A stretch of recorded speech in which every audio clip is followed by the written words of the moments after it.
સુરત અગ્નિદાહ સેવા કેન્દ્ર દ્વારા બિનવારસી લાશોની ઓળખ માટે મૃતકોના ફોટાનું પ્રદર્શન રાખવામાં આવ્યું હતું, જેમાં આજે 2.5 વર્ષથી ગુમ વ્યક્તિનો ફોટો પ્રદર્શન થકી ઓળખી તેમના સ્વજનોએ સંસ્થાનો આભાર માન્યો. ઘણીવાર હોસ્પિટલના શબગૃહમાં બિનવારસી શબ પડ્યા રહે છે, તો ક્યારેક જાહેર રોડ પર બિનવારસી લાશ પડી રહે છે. તેવી પરિસ્થિતિમાં અંતિમ સંસ્કાર માટે કોઈ જ આગળ આવતું નથી.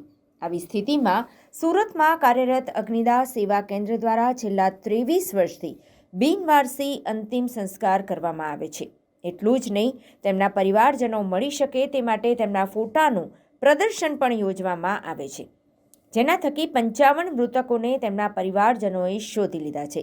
શહેરના અગ્નિદાહ સેવા કેન્દ્ર દ્વારા બિનવારસી લાશોની ઓળખ માટે મૃતકોના ફોટાનું પ્રદર્શન સમગ્ર વર્ષ દરમિયાન યોજવામાં આવે છે. દક્ષિણ ગુજરાતમાંથી બિનવારસી લાશો એકત્રિત કરી અંતિમ ક્રિયા કરાઈ છે. ત્યારબાદ તમામ લાશોની માહિતી અને ફોટા રાખી પ્રદર્શનમાં મુકાઈ છે. પ્રદર્શનના કારણે લોકો ગુમ થયેલા સ્વજનોની ભાળ મેળવી શકે છે. અત્યાર સુધીમાં 55 ગુમનામ વ્યક્તિઓને પરિવારજનોએ અહીં શોધ્યા છે અને તેમાંથી કેટલાકે તો અર્થી પણ મેળવ્યા છે.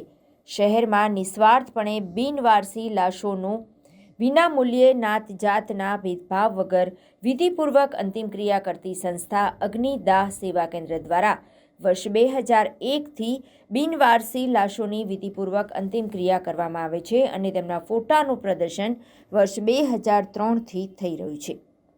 બિનવારસી મૃતકોની ઓળખ થાય તે માટે અગ્નિદાહ સેવા કેન્દ્ર દ્વારા મૃતકોના ફોટાનું પ્રદર્શન યોજવામાં આવ્યું હતું, જેના સ્વજનો ગુમ થયા હોય અને આજ દિન સુધી મળ્યા ન હોય તેઓને અને જાહેર જનતાને આ પ્રદર્શનમાં આવી મૃતકોની ઓળખ કરવા અપીલ કરવામાં આવતી હતી. આ અંગે સંસ્થાના સ્થાપક વેણીલાલ મરવાળાએ કહ્યું કે જે લોકોએ પોતાના સ્વજનો ગુમાવ્યા છે તેઓના કલ્પાંત જોઈને અમે આ રીતે બિનવારસી મૃતકોના ફોટાનું પ્રદર્શન રાખવાનું શરૂ કર્યું. સાથે મૃતકોના આત્માને શાંતિ માટે યજ્ઞ પણ કરવામાં આવ્યો હતો. ત્યારે આજે 2.5 વર્ષ પહેલાં ઉધના વિસ્તારમાંથી ગુમ થયેલા વ્યક્તિની તેના પરિવારે અનેક જગ્યાએ શોધખોળ કરી હતી. અનેકવાર પોલીસ સ્ટેશનના ધક્કા ખાધા, તેમ છતાં કોઈ ભાળ કે પત્તો મળ્યો ન હતો. પણ આજે આ ફોટો પ્રદર્શન થકી તેના પુત્રએ આવીને ચેક કરતા તેના પિતાનો ફોટો જોઈને આજે ખ્યાલ આવ્યો કે તેઓ હવે આ દુનિયામાં નથી રહ્યા. પણ આખરે તેની શોધનો અંત આવ્યો અને સંસ્થાનો આભાર માન્યો હતો. નમસ્કાર દર્શક મિત્રો, મારું નામ વેનીલાલ રસિકલાલ મારવાલા, અગ્નિદાહ સેવા કેન્દ્રના પ્રેસિડેન્ટ. અગ્નિદાહ સેવા કેન્દ્ર દ્વારા સુરત શહેરની અંદર બિનવારસી લાશોનું વિનામૂલ્યે ન્યાત જાતના ભેદભાવ વગર અંતિમ સંસ્કાર કરતી સંસ્થાઓ દ્વારા આજના રોજ શનિદેવ મંદિર, Somnath society, Udhna socio circle પાસે તમામ બિનવારસી મૃતકોના ફોટા મૂકીને એનું પ્રદર્શન રાખવામાં આવ્યું છે. પ્રદર્શન રાખવાનો હેતુ એ જ છે કે ઘણાના સ્વજનો જે લાપતા થઈ ગયા છે, શોધખોળ કરતાં આજ દિન સુધી એ લોકોને મળી આવેલ ના હોય, જે આ ફોટાના માધ્યમથી એમના સ્વજનોને શોધવા માટે અહીં આવે છે. અને શોધતા આજે એક ભાઈના ફાધરની 2.5 વર્ષથી જે ગુમ થયા હતા તેની આ પ્રદર્શનના માધ્યમ દ્વારા એમના અંતિમ સંસ્કાર અમે કર્યા હતા. તેમના ફાધરની ઓળખ આજ રોજ થઈ છે, જેનો અમને ઘણો આનંદ થાય છે.